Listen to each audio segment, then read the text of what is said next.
All right, welcome to the biology seminar series, online edition 2021. And we're happy to have a talk today by Dr. Jennifer Pechal, who's from Michigan State University, where she works on microbiomes and entomology and associated topics. She is originally from Texas and did her undergraduate at Sam Houston State University and a master's and PhD at Texas A&M. And after that, spent some time at the University of Dayton before she's now moved on to Michigan State. And so with that, I'd like to turn the floor over to Dr. Pechal and thank her again for giving us the seminar today. Thanks so much for that introduction, and thank you for the invitation to present to everybody today a little bit about some of the research that I work on. I primarily focus on decomposition, and this is decomposition within a lot of different systems, but I primarily focus on the insects and also their microbiomes. So today I'm just going to present a snapshot of one project that I've been working on for about 15 years now. So this is a culmination of work that I started when I was doing my PhD and has continued to interest me, and therefore I continue to be lucky enough to be able to research these different topics. So I am an assistant professor at the Department of Entomology at Michigan State University, and I've been here for a little over 6 years now. One thing that I do want to note, because I do have decomposition photos, is that there will be pictures of bodies. And I think in this one I removed, no, I didn't, sorry. So there will be both animal bodies, and then also I think there's one brief mention of human bodies. So I will try to give everybody an advanced warning of that. This is not included to be graphic in any way, but it is to demonstrate kind of the beauty of decomposition and what I deal with on an everyday basis. So I'll give you a heads up and I'll let you know if something's coming up relatively soon. So a lot of you may be curious as to why I am in an entomology department, and that's because I am an entomologist. All of my training, all of my background is in entomology.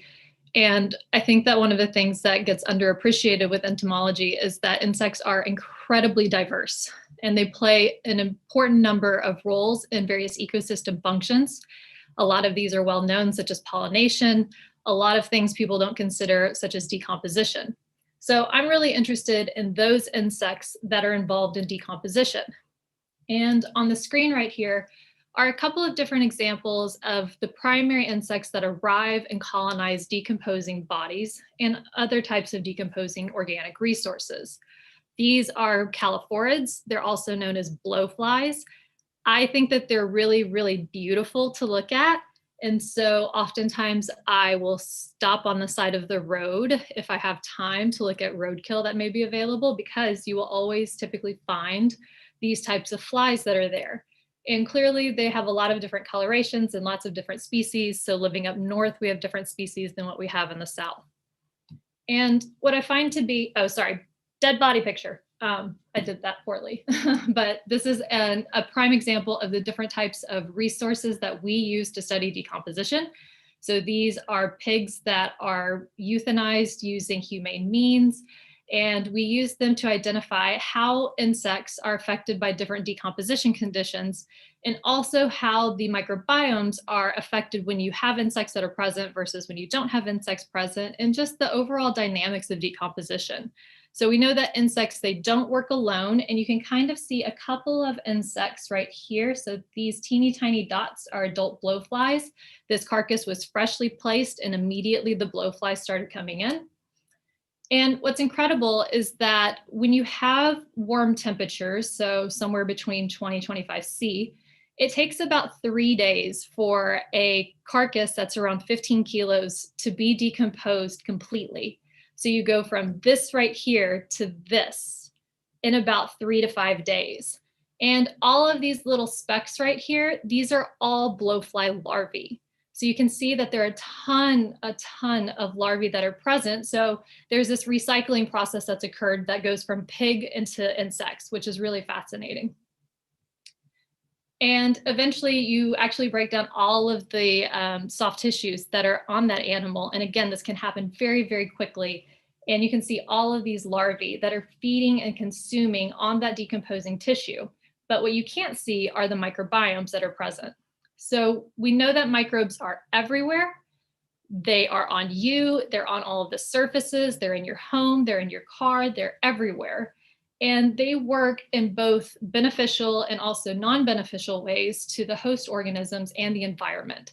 So that's what I'm really interested in, is how both microbiomes and insects can be used in decomposition. And microbes in human living beings, so individuals who are alive, which is much different than what I work on because I work on dead bodies. And we know that microbes in living individuals are incredibly important. So the microbiome is generally characterized or defined as the microbes and their associated genes. So it's a consort of all of those microorganisms that are on a body or in the environment. And we know that these have very important roles and are very critical to lots of different functions to help us be living and be healthy while we're living. So we know that there are lots of different topographical diversity, there's geographic diversity, so where you're living, also how your lifestyle impacts microbiomes, disease impacts on microbiomes, and of course the environment. And what you can see on the screen are many different examples of the different consortia that have been working on microbiomes and their human associations for many years. This is probably the most well-known one with the Human Microbiome Project, also the American Gut Project. There's the microbiome of the built environment, interdisciplinary, cardio, and then also just the microbiome center. So all of these are really focused on initiatives that describe the microbiomes and their functions in living individuals. So how do we use this after death? One thing that I want to describe first is what's known as the necrobiome concept. Now, the necrobiome sometimes is erroneously used as a term that only describes the microbial communities that are present on an organism after death. And that's not actually its definition. Its actual definition is that the necrobiome is the community of organisms that are associated with the necromass, so anything that's decomposing, and includes their interactions with the necromass, with each other, and their surrounding habitat and ecosystems. So it's more of a holistic view of what is occurring when decomposition happens. So it's all of these factors combined. And that's what I'm really interested in. A lot of these interactions occur with fungi, with bacteria, with the insects, with vertebrate scavengers, and also the environment plays a very important role in how something decomposes. But today I'm just going to focus on the microbiome and focus on human examples. So human postmortem microbiome work, it really began probably about 15 years ago. And a lot of the work that was initially done was performed using surrogate animals. So these are things such as swine carcasses, these are things such as mice or any types of rodents. And what was great about having those surrogate animal models is the fact that you could have high numbers of replication. It's very difficult to work with human donors because one, you have to find facilities that are willing to collaborate with you on these projects. And also when you work with anthropological facilities, you're not going to have a high replication number. So human postmortem microbiome work is typically limited by its sample size. Using surrogate animal models, you can really increase your sample size, and thus you can get a really good idea about the dynamics of decomposition as it occurs. Now, much of the early work, as I was mentioning, so stuff done in the early 2010, it was all done using swine and mice models. This could either be in the field or in the lab. And there was some really great work that was established using those animal models that allowed us to really identify what microbes were present during decomposition, how the succession was happening during decomposition, and if there were any treatment effects that would have an impact on the microbiome as decomposition occurred, such as allowing insects to be present versus not. Then as more interest started to be gained, we started to move away as a community, away from these animal models, more towards human donors. And as I mentioned, this was mainly in part with collaborations with anthropological research facilities. There are 11 no, 7, sorry. There are 7 active anthropological research facilities that exist in the US. There are several in Texas, Colorado. Of course, the foundational and body farm is in Tennessee. There's actually one here in Michigan that just opened up a couple years ago, and it's the kind of the first cold weather body farm, which is really interesting. And there's one in North Carolina. And one of the things that's extremely important about having these collaborations is that you're able to work with human donors. And these are individuals who have donated their bodies to science, or their bodies have been donated to science by family members. And so you're really getting to have examples of what an actual body decomposing looks like and how those microbial dynamics are affected. And so again, this provided a lot of information that was really critical to developing this field of the human postmortem microbiome. And a lot of excellent work came out of these anthropological facilities that again looked at succession. So looking at longer term decomposition, and again, how environment impacts the decomposition process and the microbiome. So one of the other questions too that arose from this type of work is that we have these long trajectories and these long successional studies, but is that small sample size? Because typically these samples were about 3 to 6 bodies during each study. Is that really representative of what you would see in an actual population? So routine casework started to become more popular. And this was accomplished by having collaborations with medical examiners and coroners. And that was something that a couple of different research groups have embarked on and have been successful in surveying a lot of different types of individuals who have died and have gone to a medical examiner's office as part of routine casework and were able to do surveys. And this slide, and I always dislike reading table slides, and so I'm guilty of providing one, so I apologize in advance. But this kind of provides you an overall reference of all of the work that's been accomplished on human microbiomes in the past 7 years or so. And it's not a large body of work, but it's something that takes a lot of time. It's something that takes a lot of money and resources. And so not everybody can accomplish this type of work. And it's really critical, again, to have these types of surveys to provide baseline and knowledge about the postmortem microbiome. That way we can start to advance it and better understand how it can be used as a tool during death investigation. Now, those rows that are highlighted in yellow, those are going to be the individual studies that have occurred at anthropological research facilities. So for example, these top 3 were done in Tennessee at the body farm. This one, a lot of them were done at the body farm in Tennessee, and only one was done at a body farm that is at actually my alma mater, Sam Houston State in Texas. And one of the things that I think is really important to notice from this is that the total number of subjects at these anthropological research facilities is relatively small. This one is this particular study is an exception because they were more focused on the bones. So part of the goals of an anthropological research facility is to acquire the bones for their collections in their museums. So this one had a slightly larger N than what you can see in these other types of studies. And this is something that, again, is a limitation, and it's something that we always have to defend to reviewers from the microbial perspective looking at this, because most people are used to seeing large sample sizes. And again, we started to see that different studies, such as one that I was part of a team on, a couple of colleagues that are down in the South, they started working with medical examiners' offices, and you can see the number of total subjects started to increase, going from 11 to 28 to 46. And then our study, we had almost 200 subjects that we surveyed for the postmortem microbiome, which is absolutely unheard of. And I think that still exists as the highest number of total subjects that have been surveyed in one single study up to this time. And so this was something that was really important for us, again, to really understand the broad dynamics of how different bodies are going to be different from a general population that's not selected for at a body farm. And one of the reasons that that's important is because in order for you to donate your body to science, at least in the US, you have to meet certain criteria, which sounds kind of silly because it's like, well, once you're dead, there are lots of different things that most people don't consider, but there are very stringent criteria in order for you to donate your body to science.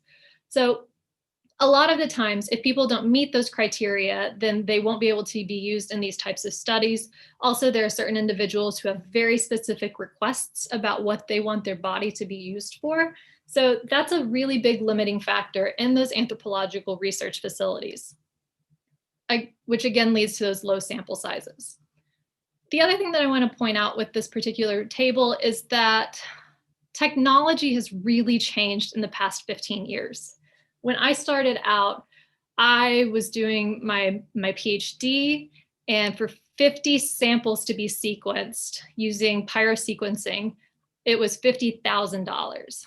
And that's an absurd amount of money for the amount of samples that you have.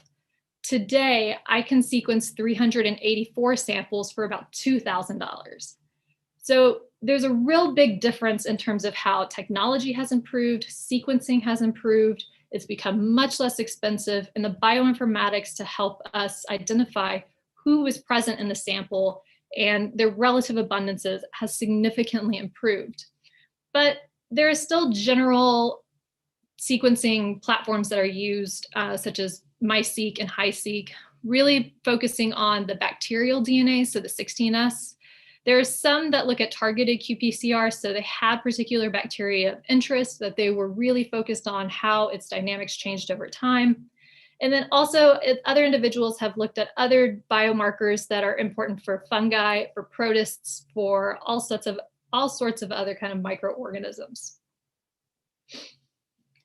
And one of the questions is, how do we actually collect our microbial samples? So each lab is going to be a little bit different. But the way that we've come up with a standard protocol that we've been using for the past 6 years is that all of our collections are performed at the medical examiner's office. And we collaborate with the Wayne County medical examiner who's based in Detroit. And what we do is, and when I say we, I really mean the autopsy techs that are wonderful and help us in this project, is that we use sterile tipped cotton swabs, and we swab 9 different sites for each case using one individual swab. And we look at a lot of different areas. So we have the ears, eyes, nose, mouth, umbilicus, rectum, and then we have a couple of different places in the brain that we typically swab from. And also we take cardiac blood.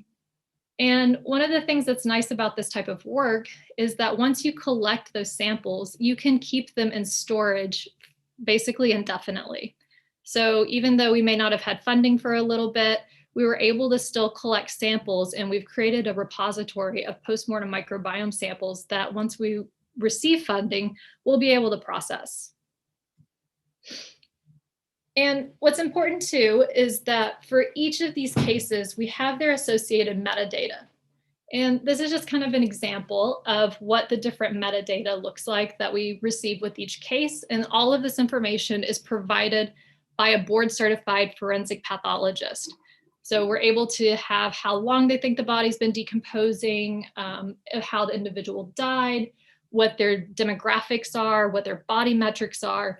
And all of this is really important because if we think back to the living individuals, we know that your diet, your life history, your lifestyle, all of those are critical in impacting your microbiome. So does that same kind of principle apply after death, which is why we get all of this information.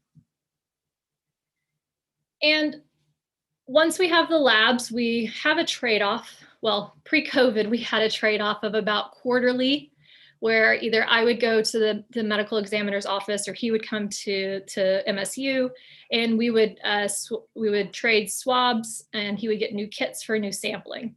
But obviously, post-COVID, I have not made a trade for any swabs in quite a while. But the general process for once it's received in the lab is that we take those individual swabs, we extract the DNA, quantify the DNA, and we have a genomics core on campus who performs all of the sequencing. And we focus on, at least in this particular studies that I'm going to talk about today, is that we use MiSeq and we focus on only the bacterial gene regions. So we're not looking at any fungi. We're not looking at any of the microeukaryotes. It's only 16S. And then we use a lot of bioinformatic and visualization tools such as Chime and R to actually process the data and make it into something that's meaningful for forensic investigation. Now, the large-scale survey that I was mentioning previously, again, this was performed in Detroit, so right across the street from Windsor. And this collaboration's been going on for quite a while. And one of the things that's really interesting is that out of these 188 cases, we were able to identify patterns. That in itself was a huge win because microbiome data is messy. There are a lot of samples, there are a lot of sequences, and there are very, very, very heavy zero data sets. So there's a lot of noise that you have to sort through in order to get to meaningful data.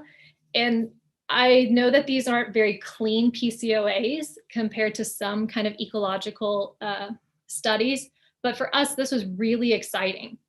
And one of the things that I wanted to note is that for these PCOAs, you can see that each of these different body regions has its own separate microbiome community. So again, the closer the dots are together, the more similar the community is. And each of these individual dots represents an individual case. So some cases didn't have all body sites, which is why there may be a little bit unequal numbers in terms of the number of colors that you actually see on the screen. But what you can see is that, for example, the rectum very closely knit together. The ears were very tight together as well. The mouth was relatively tight in terms of its clustering. The nose and the eyes and the mouth, excuse me, the eyes and the nose and were pretty much all over the place, which was kind of interesting to think about. But that's a lot of kind of theoretical questions that I have that I continue to have from the study. And the other thing that we were able to identify is that as decomposition progressed, again, based on the estimates that were provided by the medical examiner, so one of the the breaking points is that 2-day window is very critical for their work during death investigation.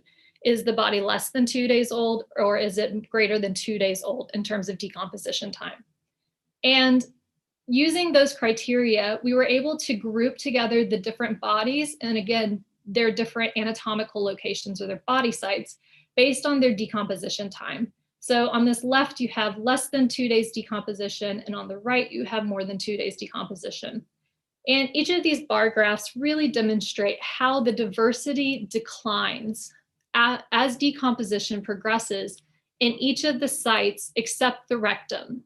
So these are statistically significant differences in the ears, eyes, nose, and mouth, but the rectum, it is not different. So that to us indicates that the communities that are present in the rectal samples are stable, even up to almost 72 hours after death. So that's something that was really surprising to see, because one would anticipate a lot of activity is occurring in the gut. We know that you have probably thousands of species that exist when you're living. So I was expecting to see a lot greater decline, but it seems that the diversity is pretty stable even after death. And another thing that we were able to accomplish with this large-scale survey is that we were able to do some predictive functional work. So using the information that was garnered from the bioinformatic data and all of the sequencing information, we were able to do predictive in silico functional analysis, which is just using PyCrust, which is a freely available software, in order to provide functional capabilities based on the sequences that are provided using 16S data. And with these different pathways, it was really interesting to identify kind of the more common ones that we see. We have DNA repair, we have chemotaxis, motility, flagellar assembly, transcription, and transporters. And this heat map, the way, again, that we were really interested in identifying how the differences were between the communities is, again, looking at that 2-day decomposition. So in each of the different columns, it represents a different body site. Each of the different rows clearly indicates a different pathway. And the brighter the color is, indicates that after 2 days of decomposition, you had more activity that was present. So for this particular survey, and these are all samples that were again coming out of Wayne County, you can really see that the mouth and all of these kind of motions, motion-associated bacterial kind of pathways, really lit up after 2 days. So this was really interesting in combination with that decreased diversity. So we had fewer bacteria that were identified, but we really saw a spike in their activity of how they were moving. So for us, this meant that there were probably a couple of different taxa that were present in those mouth samples that were very good at spreading, and they were very good at replicating. So it was something that was really interesting to see, and we're still working on trying to identify those kind of finer scale dynamics that are occurring. Now, for an international aspect, of course, all of that work was previously done in the US, and it was in one location in the US. And so we're aware that that's a limiting factor.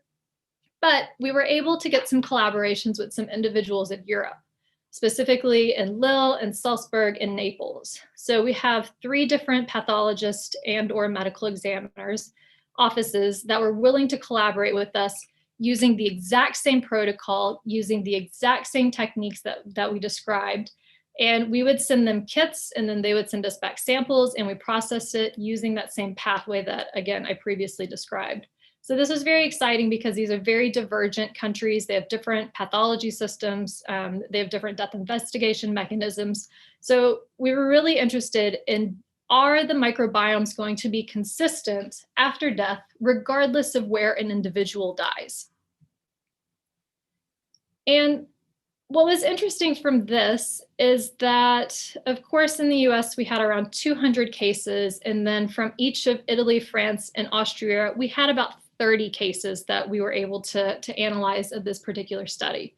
So clearly our ends are very different, but we feel very lucky that we were able to get that number of individual cases from each of these countries using those great collaborations.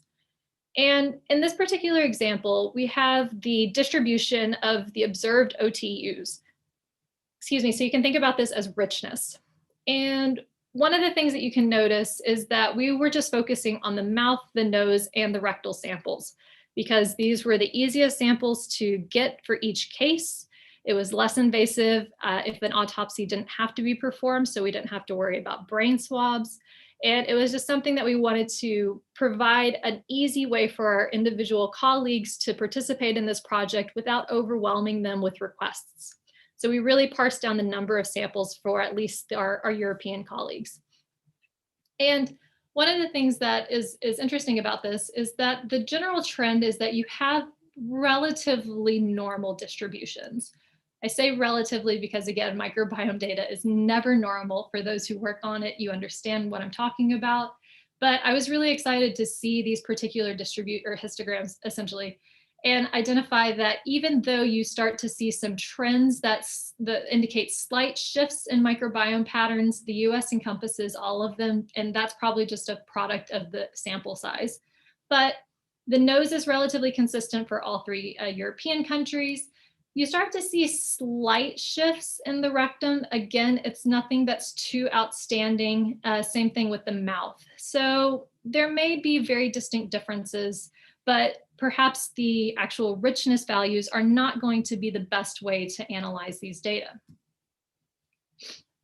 What we ended up doing then is identifying different microbial taxa that were present and shared either across countries, within Europe, if it was US versus Europe.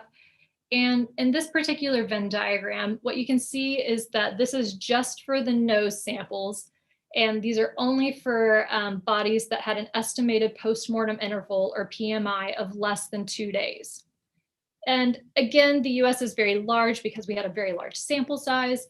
But what you can see is that there are still very similar taxa that are shared between at least the US, Austria, the US, and France.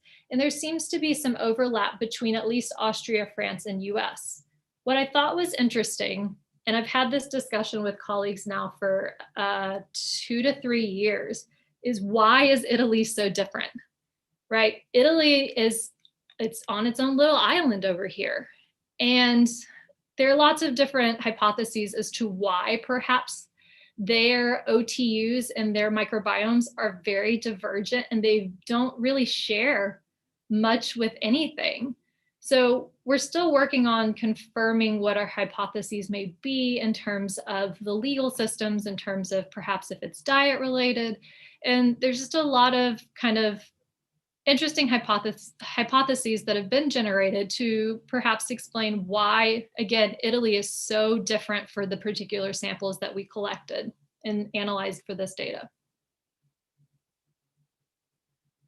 The other thing that resulted from the study is that there are lots of different pipelines that are available using machine learning. And every lab has its own protocols and their own techniques, and there's no one unified way for how to analyze microbiome samples. Each data set that you have is going to be different. You could normalize, you can rarefy. It may depend if you have 10 samples or 100 samples as to what your cutoff levels are. So one of the things that we were, again, interested in, at least for this provenance study, is identifying if there are different machine learning methods that were going to be able to help us predict with a relatively decent accuracy different categories of data that we were interested in. So specifically, where an individual was from, their body site or anatomic location, if they were male or female, how they died, what their age was. So we're really interested in, can the postmortem microbiome predict those different covariates that we collect from each case? And one of the things that was pretty interesting is that using a couple of different machine learning methods, so I think we used gradient boost, we used random forest, and looking at the different body sites, we were able to predict with almost 85% accuracy the different metadata that we were interested in. So this is something that is really, again, exciting from a forensic standpoint. If you do machine learning, this is something that is a very low accuracy, and I'm very aware of that. But again, it's a product of having a less than ideal sample size. But again, it's forensics, it's life, it's messy. It's something that you're not going to be able to say, I want 8 bodies that are, white females who died of drug overdoses, and I want 8 males who are white who also died of drug overdoses. You can't pick from like a menu as to how you want individuals to die. And that's also very, very morbid to think about. So working with microbiome data, you work with what you have. And so I was, again, very excited to see these accuracies. And what we were able to identify then is, looking at differential abundance of those different microbial taxa that were identified, we were able to pick out a couple of different biomarkers. So these biomarkers may be potential indicators, again, of those different those different metadata that we're interested in. So let's say perhaps somebody died a natural cause of death.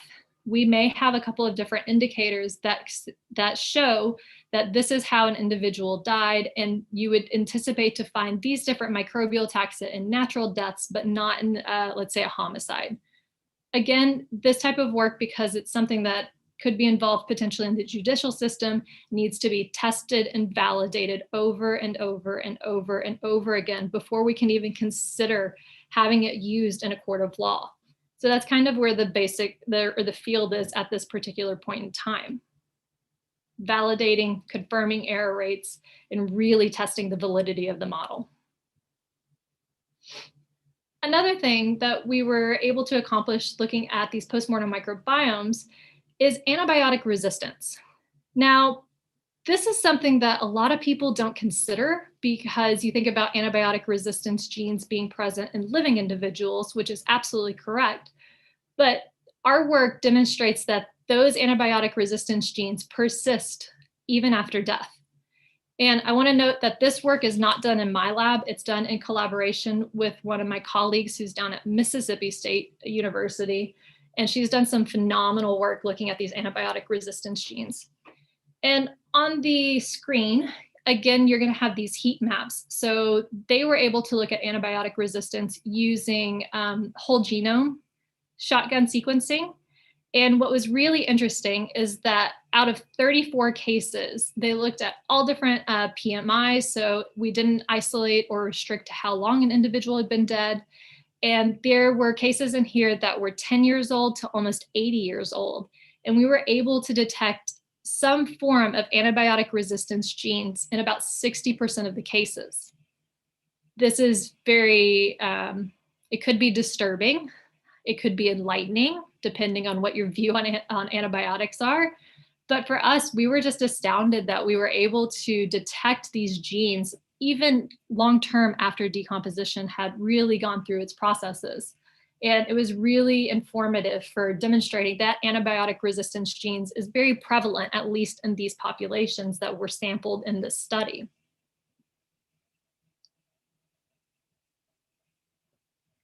So as of right now, this project began in 2014, and it is currently ongoing.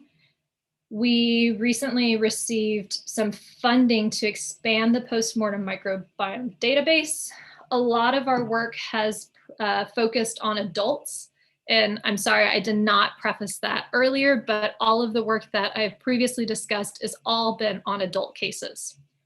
And this is, again, a very important component of our population, but it excludes pediatrics.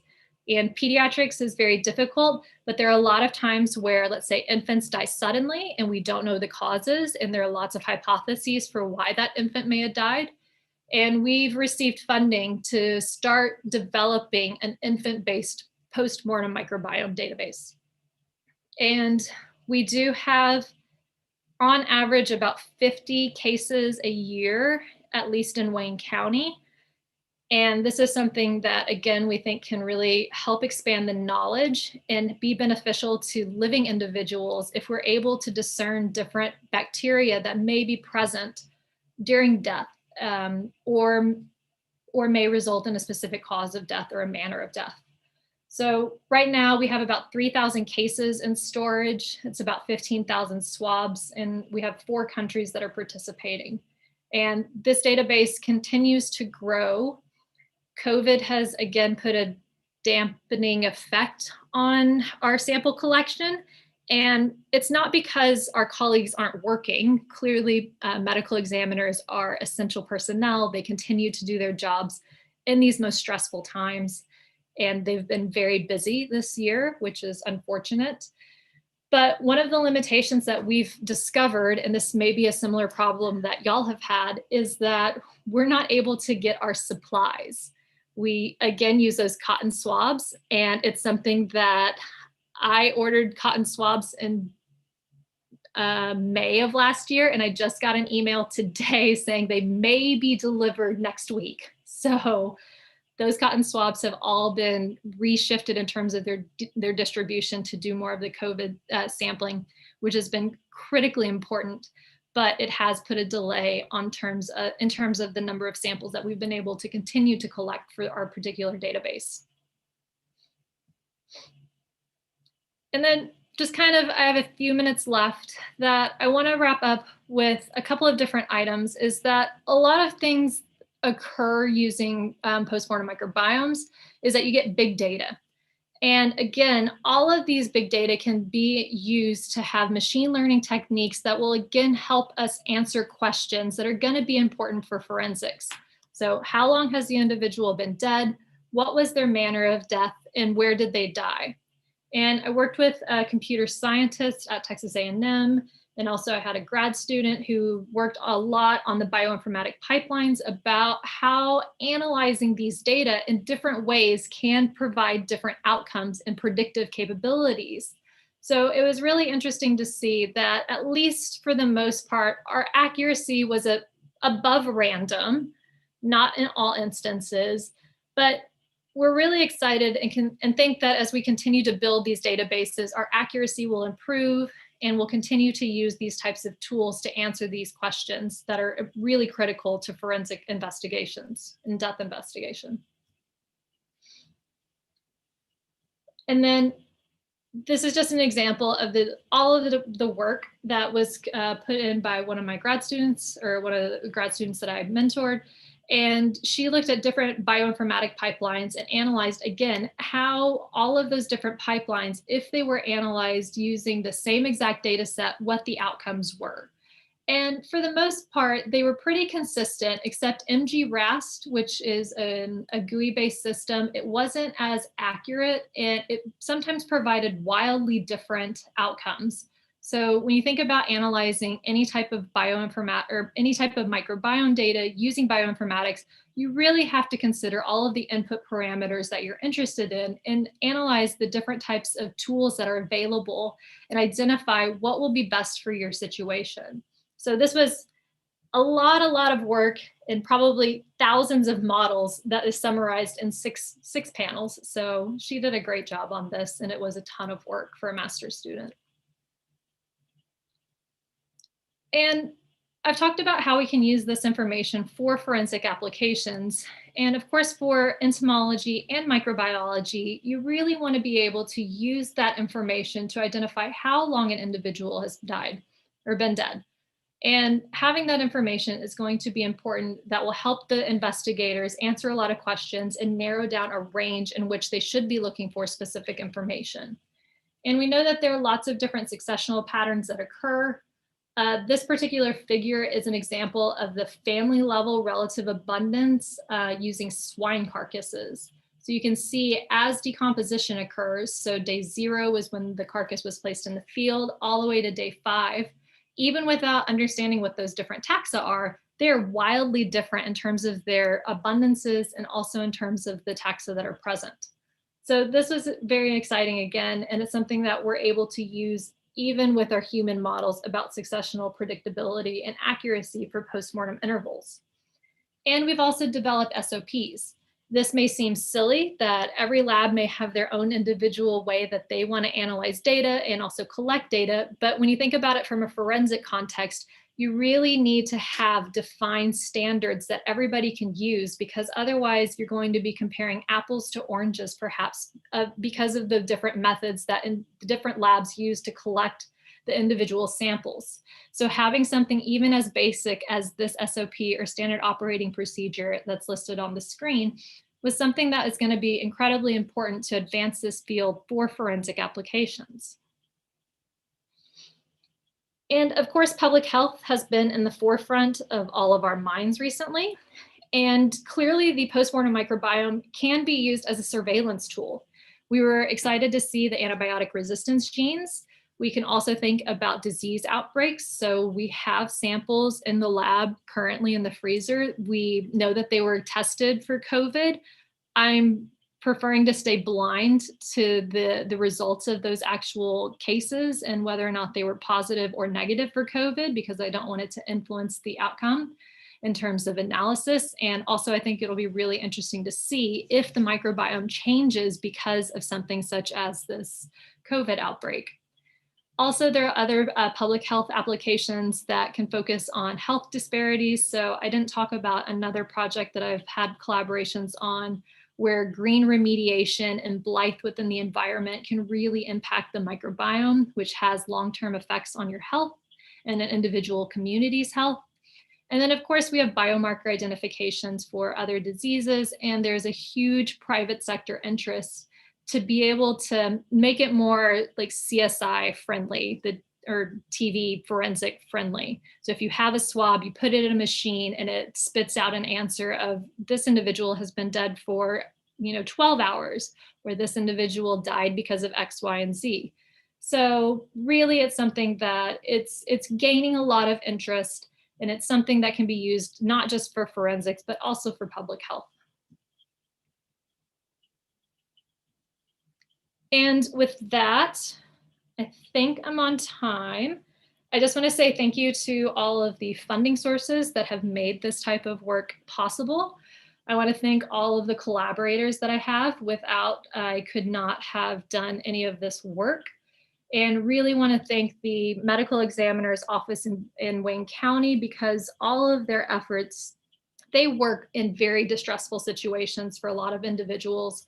And the ability for them to integrate this into their standard operating procedure, because they essentially swab every case that they have when we provide them swabs.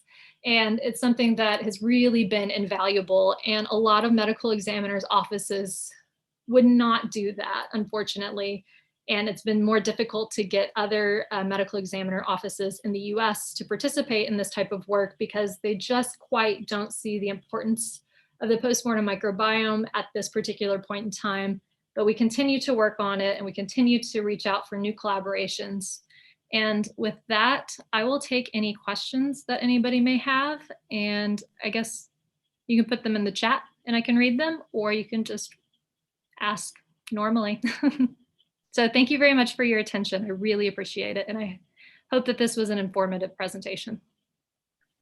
Yeah, thank you so much, Dr. Pechal. That was a really amazing presentation. So yeah, like what you said, people feel free to unmute yourself, ask questions, but if you want to write in the chat as well, I can help moderate that. So anyone with questions, feel free to unmute yourself.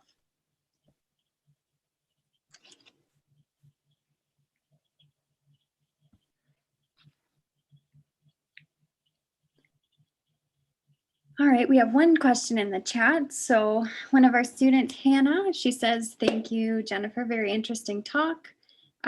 She's curious, with so many limitations, how did your 2018 study in Michigan manage to have so many samples, especially in comparison to some of the other studies that you mentioned? The short answer to that is having an amazing collaborator. Most medical examiners this is not to be disparaging, they're physicians, so they're MDs and not PhDs. So they understand what's in the textbooks or the medical texts that they read, and the research side is just not something that they find interesting. And what I found, because I've presented to, there's a Medical Examiners Association of Michigan, and then there's also a national one. And I presented at the Michigan one before. And talking to these medical doctors about microbiome, we started doing this about 4 years ago, and just describing what a microbe was that wasn't pathogenic, that they weren't looking for, that resulted in a disease, was just a concept that wasn't something that they were very interested in. And so I met my collaborator who's at Detroit in 2014 at the American Academy of Forensic Sciences. And he sat next to me during a workshop that I was helping present. And he said, I live in Detroit, you live in East Lansing. We're, about an hour and a half apart. If you need bodies, I can get you lots of bodies. And I was like, okay, pleasure to meet you. Thank you. So it's been a really, really wonderful collaboration, because before he was a medical examiner, he was actually interested in research in neurology, and then decided to transition over and became a pathologist. So he's really, really interested in the research sides and understands the value of this type of work. So for us, we've been really lucky to have that type of collaboration, and he's just an all-around fun guy to work with. I know that's weird to say about a medical examiner, but he's got that dark, fun humor. So I've really appreciated and have learned so much from him. I have a question for you. Yeah. So in I think one of your earlier slides, you mentioned, I think in the PCA analysis, that the nose samples don't plot close together compared to some of the other tissue types. And did you mention, perhaps you did, sorry if I missed it, but what are your thinking on that? Why are those so different from some of the other tissue types? So I did not talk about what those differences are, because I can talk about lots of hypotheses for everything, but then we would be here all afternoon and y'all would be sick of hearing me talk. But these tiny blue dots that you see on the screen, those are all the nose samples. And I think one of the things that's really interesting is probably the environment in which the individual was living, and perhaps where they died, because a lot of times people die at their residence, but of course you have a lot of instances in which that isn't true. But I think that your nose, it acts as a filter, right, to the environment. So you have a lot of different anatomical modifications. But I still think that despite that filtering, where you're located at and what air you're breathing in probably has a tremendous impact on what your microbiome is. Excuse me. And then also whether or not an individual is diseased. So disease can mean a whole slew of different terminologies and indicate the health status of the individual. So I didn't plot that, or I didn't show that in this particular example, but I think that the health status of the individual also affects kind of these very dispergent or disparate spread patterns for the nose. In some of your research, do you ever are you able to test the samples further beyond, or is there just enough to do the sequencing and then you're kind of left with a snapshot and you can't test things further? Right, that's a really great question. And the limitation to having these kind of broad surveys is that, again, this is during the routine casework. So we're not able to sample the body again, at least for our instances. Working at a body farm, you can clearly do that. And the DNA has varied greatly for these samples, which has been a little bit challenging, but it's been very interesting. So typically we have enough to sequence. And then if there was something that happened, we're going to be able to have enough DNA to probably run another set of sequencing, but that's not necessarily the case for all samples. So these are very low yield samples for most of the DNA extractions. But there are ways to mitigate that low DNA yield if you think about PCR, or if you're interested in, let's say, qPCR. But again, it is so widely variable that may also be one of the reasons that people don't do this type of work all the time, because it's just like, well, this is what we have. Right. There's another question. I'm not going to attempt to pronounce your name. I'm sorry. I have a weird last name, so I get it. Basically, you're asking, what did I find most surprising or unexpected about my research? I think that maybe I was hoping that it would be a little bit more consistent. And I think it's been really interesting to see the dynamics. I mean, you can have two individuals that have the exact same statistics in terms of their demographics, like age, weight, sex, how they died, where they lived, and they can have very different microbiomes. So we're interested in identifying what is causing those differences. Also, I was really excited to see that there was a microbial stability until about 2 days in terms of decomposition time. So that was a little shocking that it went out that far in terms of decomposition. But I mean, 2 days doesn't seem like a lot, but for forensic context, it really is important. So I think that was something that was a little unexpected, surprising, but great to see.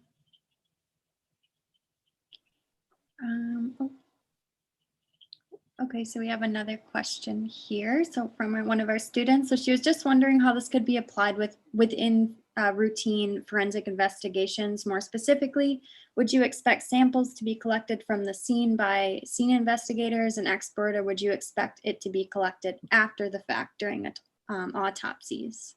And then, do you expect this, once validated and deemed appropriate as evidence in court, to become a routine collection? Those are all very good questions, and those are questions that I think about a lot. I personally would prefer that samples like this be collected in an autopsy suite, and that's due to a couple of different things. One, we have very invasive swabs, and if you think about the situation of the death investigation at the scene, you can have a lot of different outside influences that are affected. You have family, you have friends, you have law enforcement, you have all of those different kind of distractions, I want to say, that you don't want to do a lot of things that are manipulating the deceased individual in a way that may be deemed offensive to some, inappropriate, things that, you're not really thinking about the medical aspect of it at that particular point in time. So for me, I prefer that all of our samples are collected by individuals who have been trained in the autopsy suite. There shouldn't be that much of a change from the time that the body is identified until the time that it's received, because most of the time those bodies, they should be refrigerated. Again, that's not for all medical examiners' offices, and lots of weird things can happen, but you have the body, it will be refrigerated. So it's about 4C, and microbial growth isn't going to be proliferating at that point in time. In terms of the second set of questions that you have, I do hope that once this evidence or once this information becomes validated, that it will be more routine. I think that that'll happen maybe in the next 10 years. I'm on the fence about whether or not it'll happen before then. I feel like I've been saying 10 years for probably the past 5 years. So I think that it's going to take a lot more work, which is great because it means that there's interest in this and it means that people can see the use in it. But I really hope, and at least talking to different people in the judicial system and in law enforcement about how they think that this information is useful, right? Because I think it's useful because I think it's interesting. But if nobody else cares about it, then it doesn't matter. So really getting the feedback from the individuals who'd be using these type of data, it's helped us identify different routes and different paths about where we want to take this research and how we want to make it more user friendly. So a long-winded way of saying, yes, I do hope that this will become evidence one day that's admissible and people use. And audience members, do you have any more questions? I personally have another question. Yeah. So I'm not sure, this might be a little bit outside of the scope of your research, but do you know any literature about kind of the decomposition process and maybe if that decomposition kind of affects certain microbes or maybe decomposes them or something, or degrades kind of their DNA that might kind of mask some of the microbiome of the animals and or humans that you're sampling from? Does that make sense? Yeah. The masking part, do you want to further clarify what you mean by that? So I would imagine in the decomposition process that maybe some microbes are more sensitive and potentially could no longer be detectable during that process, whereas maybe some microbial populations would increase during that process. I'm just wondering if you know about like maybe some smaller microbial like populations, if they kind of get masked by these other ones that might be in higher abundance during the decomposition process. Yeah, thanks for clarifying. I just wanted to make sure I was going to answer the proper question. Yeah, so there is a ton of work that's been focused on microbial dynamics during decomposition, and this is stuff going back 100 years when they were still culturing. One of the things that's beautiful about using next-gen sequencing and at least high-throughput sequencing is that the DNA that we're collecting, it doesn't have to be alive. So the microbes can be living, they can be dead. We're just looking at whether or not the microbial DNA is present, which is why most microbiome work is moving towards whole genome sequencing, because then you can see if they're actually living, actually functioning on the body.